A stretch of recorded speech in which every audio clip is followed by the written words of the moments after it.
Okay, I just had a comment on one of my audio messages.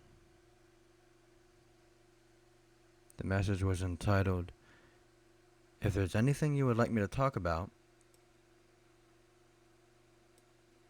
anything." So, here we go.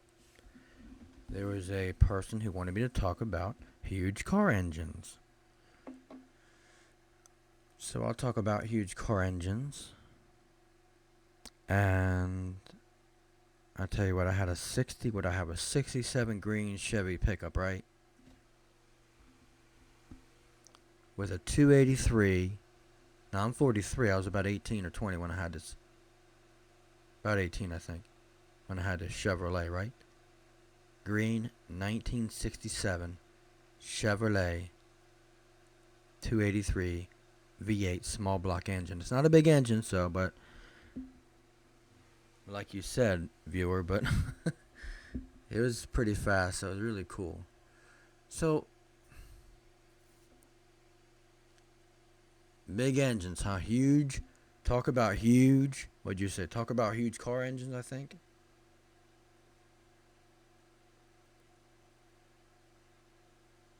Yeah, so.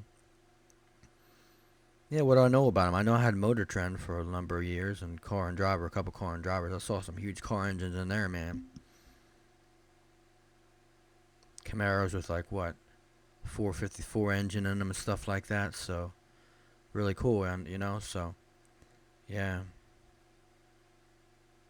But I would like to give a testimony in this to mix the word of God in this, for the listener who commented on my audio message, especially for you.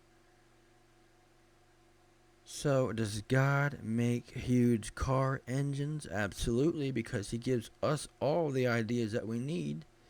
Every idea of God is implanted into every person's spirit. Absolutely, He gives us ideas about huge car engines. So, why don't we ask Him and what He knows about huge car engines? He knows everything there is to know about them. Alright? So, just a short message to you.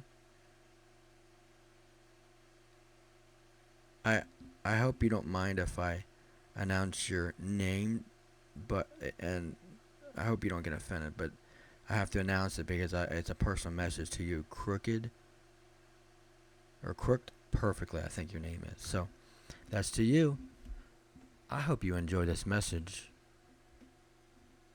Commenter, Crooked Perfectly. God loves you. So do I. I hope you enjoy the message. And we'll be in touch, alright? Okay. Goodbye.